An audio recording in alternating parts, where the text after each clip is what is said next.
Night fell over Chicago like a heavy curtain, wrapping St. Clair Memorial Hospital in an unsettling silence, broken only by the constant hum of monitors and the hurried shuffle of footsteps on worn linoleum floors. The cold wind from Lake Michigan seeped through the cracks of poorly sealed windows, carrying with it the metallic scent of impending snow, while fluorescent lights flickered intermittently, casting harsh shadows over the peeling walls. In the emergency room, the beating heart of that building of concrete and despair, Dr. Mark Evans reigned with an authority as sharp as a scalpel. Tall, with impeccable posture, his grey eyes cut through the air with the same precision his hands used to save lives. At 38, he was the head of emergency medicine, a Harvard prodigy whose arrogance was as well known as his skill. To him, the hospital was a battlefield, and he was the unquestioned general, commanding every move with the coldness of someone who never doubted his place at the top. His colleagues admired him, his patients feared him, and his subordinates quickly learned not to question his orders, even when his cutting tone left invisible scars. But in the shadows of that world of white coats and blinking machines was Ilara Monroe, a 42-year-old woman with dark skin and downcast eyes who pushed a cleaning cart with the resignation of someone carrying a burden far heavier than the weight of buckets and mops. Her movements were methodical, almost invisible, as she scrubbed the floor with a worn rag, the smell of bleach clinging to her calloused hands. No one noticed Ilara, except when a coffee cup was spilled or a hallway needed to shine. She was part of the scenery, a piece that didn't speak, didn't opine, didn't exist beyond her function. Her hair, pulled tightly into a bun, hid premature grey strands, and her hunched back carried not just physical exhaustion, but the weight of a life no one there knew. That night, however, while she cleaned the room of an elderly patient, Mr. Henderson, something changed. Her eyes, trained by years of experience no one there suspected, caught a slight tremor on the heart monitor, a subtle pattern, almost imperceptible, but one she knew was a harbinger of danger. Her chest tightened, an echo of memories from crowded operating rooms where every second meant the difference between life and death. She hesitated, the sharp scent of disinfectant rising to her nostrils as she looked at the half-open door of room 312. The hallway beyond was chaotic, filled with nurses rushing and doctors shouting orders. Would anyone listen to a janitor? Would she dare to expose herself, knowing that every word could be a step closer to more humiliation? St. Clair Memorial Hospital was a microcosm of rigid hierarchies, a place where every coat, badge, and tone of voice determined a person's worth. Located in the heart of a working-class neighborhood in Chicago, the hospital served an eclectic mix of patients, from uninsured immigrants to elderly people barely able to pay their bills. The walls, painted a faded green, bore the marks of decades of neglect, and the equipment, though functional, often seemed one step away from failure. It was a place where tension hung in the air like mist, where every shift was a battle against time, limited resources, and sometimes against colleagues themselves. Dr. Evans stood at the top of the chain, a man raised in a world of privilege where doors opened before he even knocked. The son of a renowned lawyer and a Winnetka socialite, he had learned early on that the world belonged to him.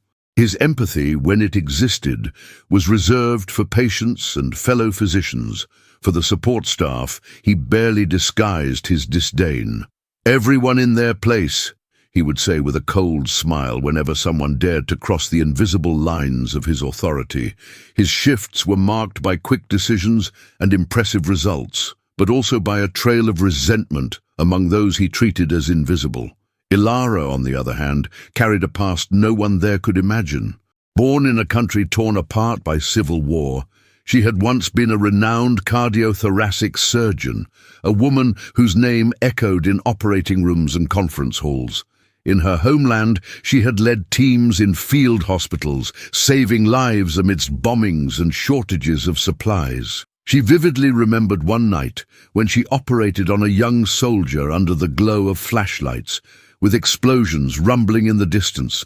her hands steady even as the ground shook. But life, with its cruel twists, had torn her away from her homeland, casting her into the United States as a refugee, without validated credentials, without contacts, without a voice. She had taken a janitorial job to survive while enduring the endless bureaucracy that might one day restore her identity. Every scrub of the floor was a reminder of all she had lost. The colleagues who admired her, the patients who thanked her, the sound of her name spoken with respect. Now she was only the janitor, a shadow cleaning vomit and spilled coffee while dreaming of the day she could hold a scalpel again. Mr. Henderson, the patient in room 312, was a 78-year-old man, fragile as paper, yet with a stubborn gleam in his eyes. A war veteran who had spent his life as a mechanic in a South Side workshop, his hands were marked by decades of hard labor and a persistent cough that betrayed years of cheap cigarettes. He spoke little, but when he did, it was to complain about the hospital's bland food or to ask Ilara about the weather outside. She would answer with a timid smile, her eyes always drifting back to the monitor. Something in that wavering line unsettled her. A pattern she recognized from old cases, from nights when death hovered at the next heartbeat. Henderson had no idea of the danger stalking his heart, but Ilara felt the weight of that responsibility as if it were her own. Would she dare to speak up, knowing the cost of being noticed? And more importantly, would anyone believe her before it was too late? Ilara knew she had to act, even though every fiber of her body screamed for her to stay invisible. With her heart racing, she left the mop leaning against the wall and walked to the nurse's station, where Dr. Evans was reviewing charts with his usual expression of impatience. The air around him seemed heavier, charged with the tension of a man who tolerated no interruptions. "Doctor?" she began, her voice low, almost a whisper, her hands nervously clutching the hem of her faded blue uniform. "Mr. Henderson's monitor. I think something's wrong. A microarrhythmia, maybe. I've seen patterns like that before, and—" She stopped, realizing she had said too much, that her choice of words betrayed a knowledge she shouldn't have. Evans looked up, his face twisting into a mix of surprise and disdain. "Your concern is the floor, not the charts," he said, his voice as cutting as ice, each syllable dripping with condescension. "Take care of your mop." The smile that followed his words was a blade, slicing away any trace of courage Ilara had gathered. Some nurses nearby stifled laughs, exchanging glances that said, "Who does she think she is?" Ilara lowered her head, her face burning with humiliation, while the smell of antiseptic in the air seemed to suffocate her. She wanted to disappear, to retreat back to the corner where no one noticed her, but the image of that flashing monitor in her mind wouldn't let her turn away.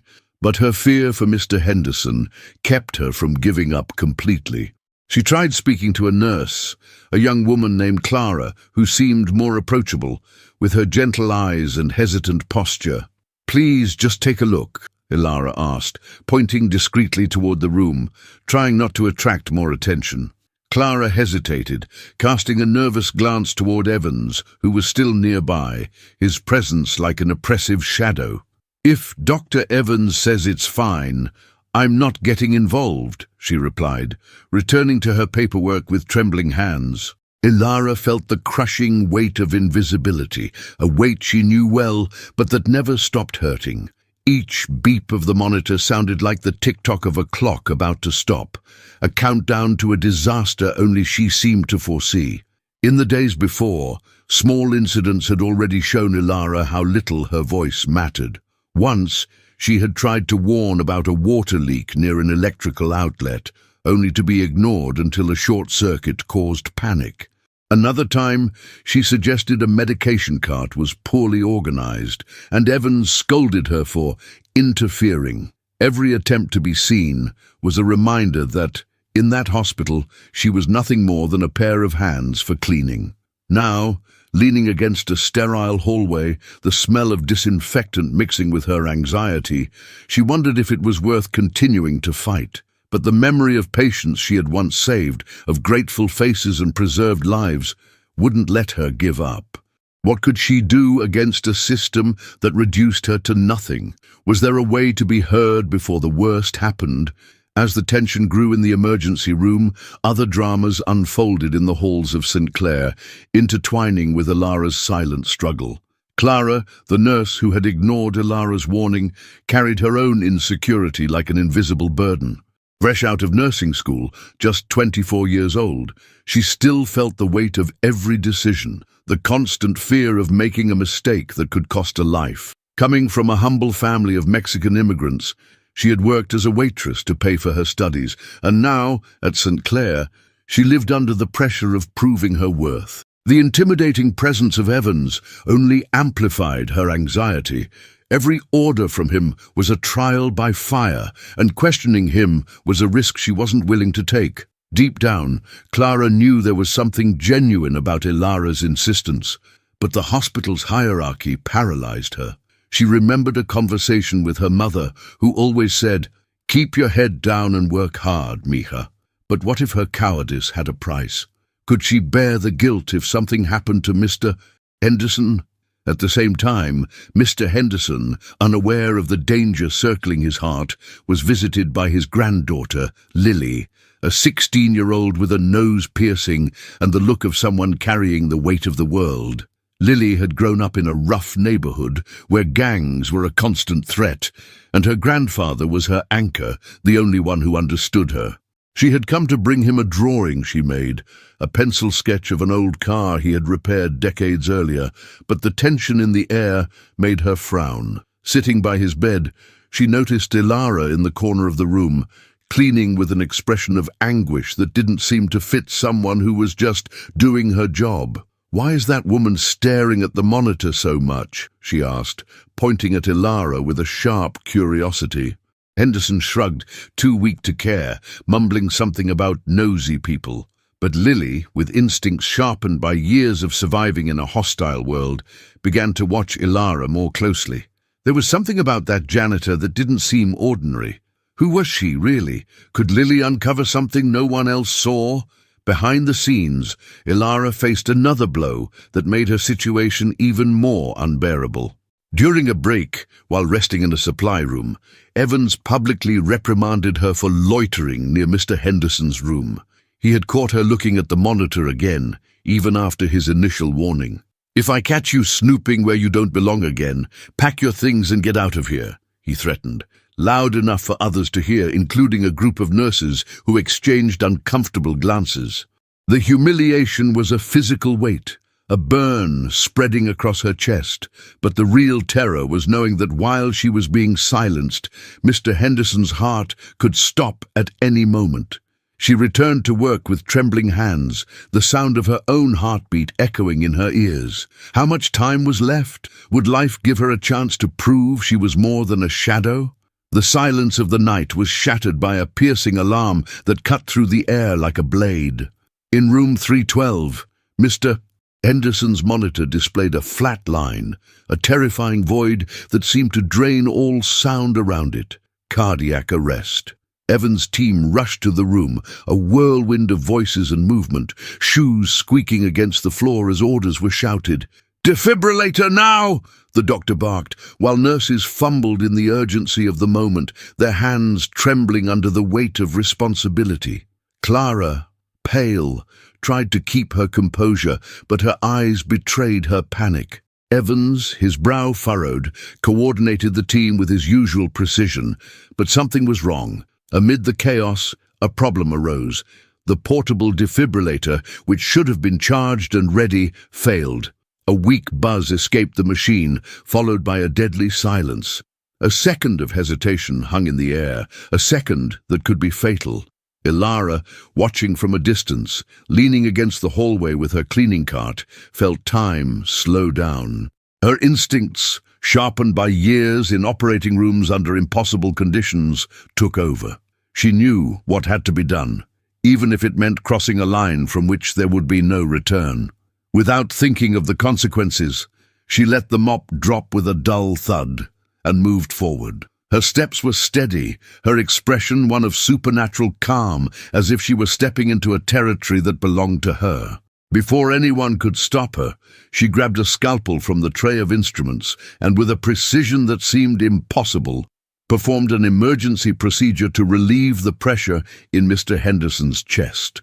Her hands did not tremble. Every movement was a calculated dance, an echo of who she once was, a surgeon in command, a savior of lives. She ignored the stunned stares around her, focusing only on the sound of the monitor and the rhythm of her own breathing. The shocked silence of the team was broken by the monitor returning to a steady rhythm, a hesitant beep that soon settled into the cadence of life. Evans, mouth open, stared at the scene as if he had seen a ghost. Clara dropped a clipboard, the clatter echoing in the room. Lily, watching everything from a corner, gripped her grandfather's arm tightly, her eyes wide. Who was this woman who had just saved a life with the skill of a surgeon? What had Evans ignored for so long? And more importantly, how would he react when confronted with his own blindness? The impact of Ilara's action reverberated through the hospital like a wave, echoing through hallways and waiting rooms. Nurses whispered during breaks, trading exaggerated versions of what they had seen or heard. "Did you see how she picked up the scalpel, like she'd done it 1,000 times?" a technician murmured to Clara, who only nodded, still pale, realizing the mistake she had nearly made by ignoring the warning. She felt a stab of guilt mixed with admiration, wondering how she could have been so blind. Lily, Mr. Henderson's granddaughter, had watched everything from the corner of the room, her eyes wide, her phone forgotten in her hand. "I knew there was something off about her, off in a good way," she murmured as she hugged her grandfather, who was now breathing with difficulty but alive, his chest rising and falling beneath the thin hospital sheet. Evans, however, could not process what had happened. He demanded an immediate investigation, not out of concern for the patient, but from sheer incredulity and perhaps a trace of shame he would never admit even to himself. Who was this janitor who dared to touch a scalpel?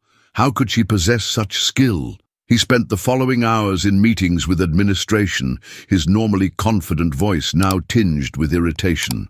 The answer came at dawn, when the hospital director, alerted by the incident, revealed the truth. Ilara Monroe was a renowned cardiothoracic surgeon in her home country, awaiting validation of her credentials in the US. Her resume, buried in piles of paperwork in an immigration office, was impressive. Publications in medical journals, awards for innovation in emergency surgery, and years of experience under conditions that would make any American doctor shudder. Evans felt the ground vanish beneath his feet. The prejudice that had blinded him now stared back, an ugly reflection of his own assumptions. But Ilara's humiliation wasn't over. Some of Evans's colleagues, loyal to their chief, accused her of overstepping, casting hostile glances as she returned to work, mop once again in her hands. Others, however, looked at her with a mix of respect and discomfort, unsure how to approach someone who had so completely defied the rules of the game. She knew saving a life would not erase the years of invisibility, nor the nights she cried alone in her tiny apartment, wondering if she would ever be anything more than a janitor.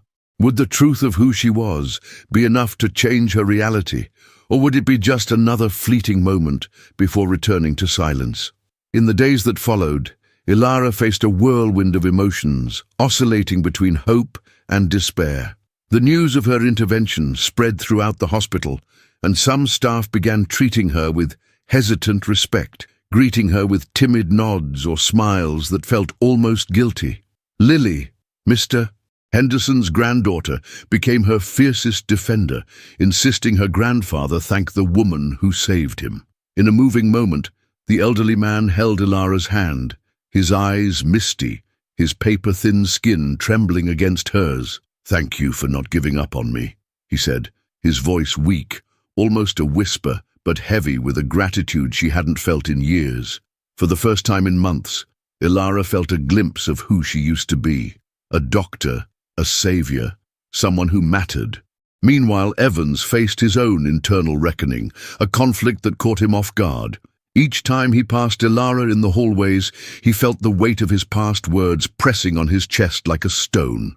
He remembered every dismissive comment, every look of superiority, and for the first time questioned the barriers he himself had built. At home at night, staring at the ceiling of his luxury apartment in the Loop, unable to sleep, he wondered how he could have been so blind. He knew an apology would not be enough, not after everything. Life had placed a mirror before him, and he didn't like the reflection. But could he act beyond his pride? Or would he let the moment slip away, as he had with so many other failures? Ilara, in turn, decided she would no longer wait to be seen. Inspired by Lily's reaction and Mr. Henderson's gratitude, she began gathering documents, contacting immigration lawyers, and pressuring authorities to speed up the validation of her credentials. Each step was a battle. Endless forms, fees she could barely afford, and phone calls that ended in vague responses.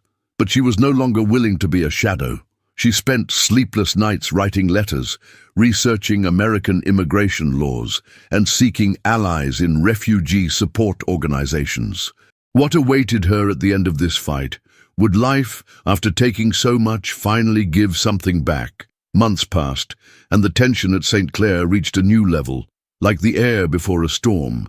Ilara, now with the support of some unlikely allies, saw her cause gain traction.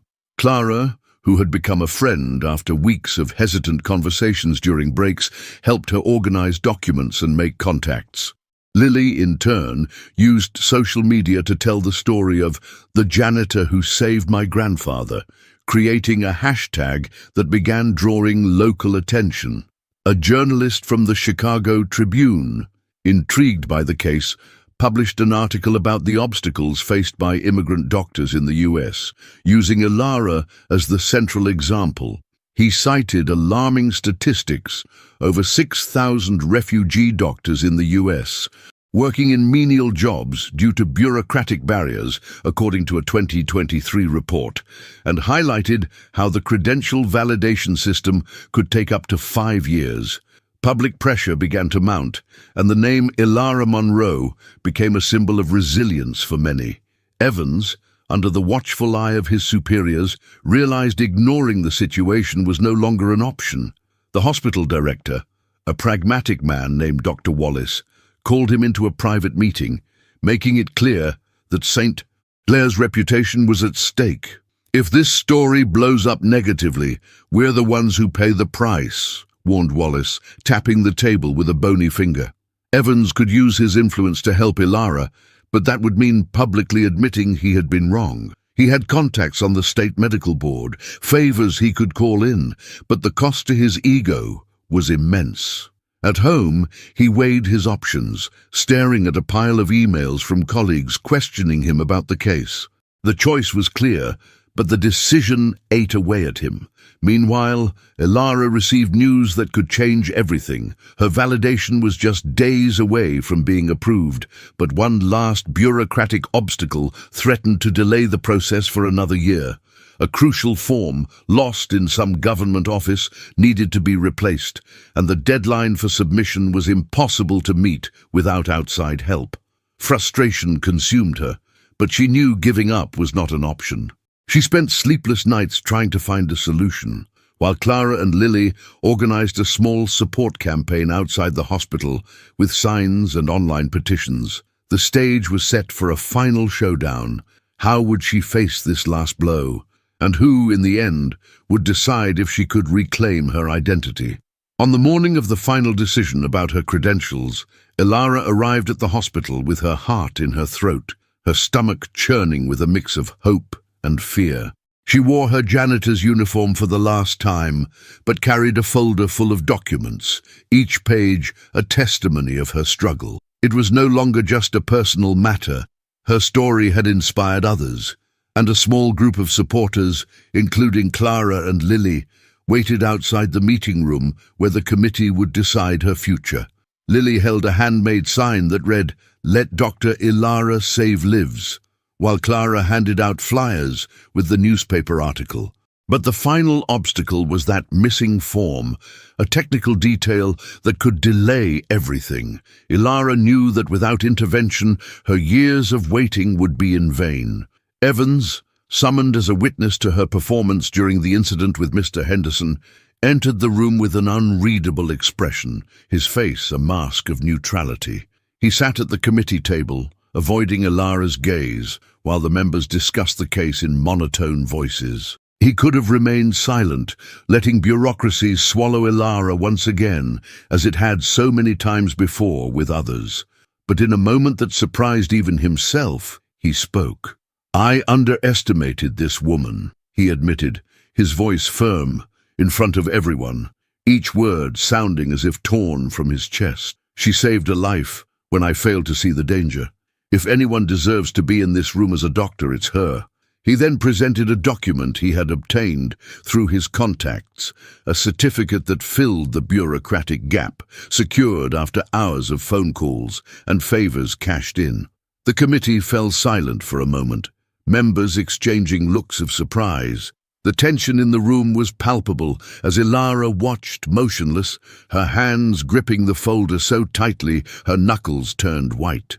The committee, pressured by Evans's confession, public attention, and the Tribune article, approved Ilara's validation that same day with a unanimous vote.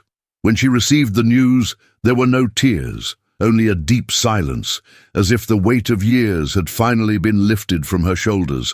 But the true climax wasn't the approval, it was the look she gave Evans as she left the room. It wasn't gratitude, but triumph. She didn't need his personal validation.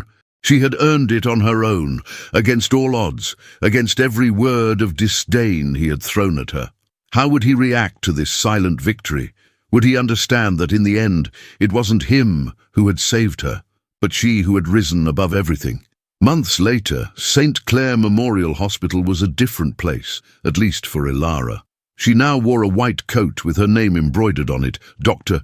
Ilara Monroe, and walked the halls with her head held high, her steps echoing with a confidence she thought she had lost forever. Patients and colleagues sought her out for her expertise, and even the most skeptical acknowledged her skill, albeit reluctantly. Life, with its unexpected turns, had given her back not only her profession, but also her identity, something she valued more than any title. She now worked in the same emergency room where she had once been invisible, but every shift was a chance to prove she belonged there, that she had always belonged there. Her first cases as an official doctor at St. Clair were challenging. A car accident with multiple victims, a child with a rare heart condition, but she faced them with the same calm she had shown the night she saved Mr. Henderson. Evans, for his part, had changed in subtler ways, a slow and painful process he would never admit openly. He hadn't become a warm man overnight, but his words were less cutting, his looks less disdainful. He had begun to listen more, to question his assumptions, even if it made him uncomfortable. In a chance hallway encounter, he stopped in front of Ilara, hesitated for a moment, and then said, "Doctor, your opinion is needed." It was the closest thing to an apology he could offer, but to Ilara it didn't matter. Her vengeance wasn't in words, but in the fact that she was now where she had always belonged, above him, not in hierarchy, but in humanity. She replied with a short nod, without a smile, and went on her way, leaving him behind with the weight of his own reflections. Ilara's story spread through the hospital, inspiring others to question the invisible barriers around them. Nurses began treating support staff with more respect, and some doctors started listening to voices they had once ignored. But for Ilara, the true triumph was personal. Every life she saved was an answer to the years of forced silence, to every night she had doubted herself. She knew the world was still full of injustices, but now she had the tools to face them. Were there more battles to fight? And if so, was she ready to lead other silenced voices? A year after her validation, Ilara had become a central figure at St. Clair, not just as a surgeon, but as a mentor to other immigrants facing the same oppressive system that had nearly destroyed her. She had founded a small support program, using her free evenings to help refugee doctors navigate American bureaucracy. She met with them in a community room in the Pilsen neighborhood, where she shared her story and offered practical guidance, how to fill out forms, where to find affordable lawyers, and how to handle the prejudice they would inevitably face. Clara, now more confident after months working alongside Ilara, was one of her volunteers, helping translate documents for Spanish speakers. Lily, inspired by Ilara, had decided to study medicine, spending weekends helping with the program, dreaming of the day she could save lives like a heroine. Evans watched from afar, a changed man but still bound by his own flaws. He would never become Ilara's friend, but he respected her in a way he had never thought possible. In hospital meetings, he now advocated for more inclusive policies for support staff, even if it meant facing resistance from his peers. Life had taught him a lesson no classroom ever could. Even the highest can fall, and even the most invisible can rise. He knew his role in Ilara's story had been small but crucial, and that left him uneasy. Not out of pride, but from a newfound awareness of his limitations. Ilara, meanwhile, looked out the window of her new office at St. Clair, the Chicago skyline stretching before her, skyscrapers gleaming under the setting sun. She thought of her homeland, of the people she had left behind, and of the lives she could still save there, in that city that had both embraced and rejected her. She knew the fight would never be completely over. Prejudice still lurked in glances and subtle comments, and the system continued to crush so many others like her. But for the first time in years, she felt the future was hers to shape. What else could she accomplish? And how many other voices could she help to be heard? The story of Ilara Monroe is not just about a woman who overcame invisibility. It is a reminder that in every corner of the world, there are silenced voices waiting to be heard. How many Ilaras are around you, carrying talents and stories you've never noticed? In hospitals, offices, streets, there are people whose skills and experiences are ignored because of prejudice or systemic barriers. Look closer. Listen more carefully. And above all, question the hierarchies that make some people invisible. The next great turning point may be in the hands of someone you never imagined.